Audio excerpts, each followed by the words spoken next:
நம்மை உண்டாக்கின தேவன் நம்மை ஒரு நாளும் ஒருபோதும் கட்டாயப்படுத்துறவர் கிடையாதுங்க. நன்மை தீமை அதை நீங்கள் தான் தேர்ந்தெடுக்கணும்.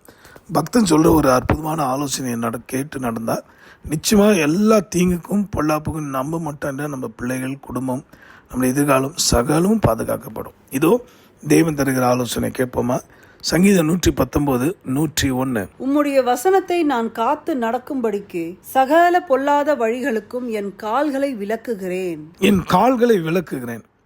இவர் இப்படி கேட்டிருக்கலாமே, நீர்தான் மெய்யான தேவனாயிற்றே, சர்வ வல்லவராயிற்றே, என் கால்கள் சிக்காதபடி காத்துக்கொள்ளும் கேட்டிருக்கலாம். இல்லைனா என் கால்கள் வலிக்கு விடாதபடி உங்களுடைய பாதத்தில் கையில் ஏந்தும் சொல்லியிருக்கலாம். ஆனால் அழகாக சொல்கிறாரு, நான் தீர்மானித்தேன், விலக்குகிறேன். அதோட அர்த்தம் என்னென்னா, I have decided already not to follow evil.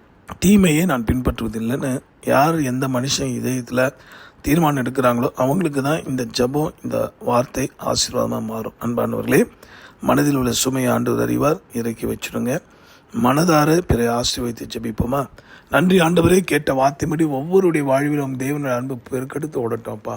இருதயத்தில் உள்ள கசப்புகள், கோபங்கள், மன்னியா குணங்களை மாற்றி தாவீது சொன்னது போல தகப்பனே, கால்களை விலக்க அருள் தரும், தீமைக்கு விட்டு விலகி ஓட அருள் செய்யும், தயவு பண்ணும். ஜபத்தை கேட்டதே நன்றி, இயேசு மூலமாக ஜெபிக்கிறோம் நல்ல பிதாவே, ஆமேன். உங்களுடைய ஆசீர்வாதத்துக்காக உங்கள் திறப்பில் நிற்கிற தேவனுடைய ஊழியராக மணியை.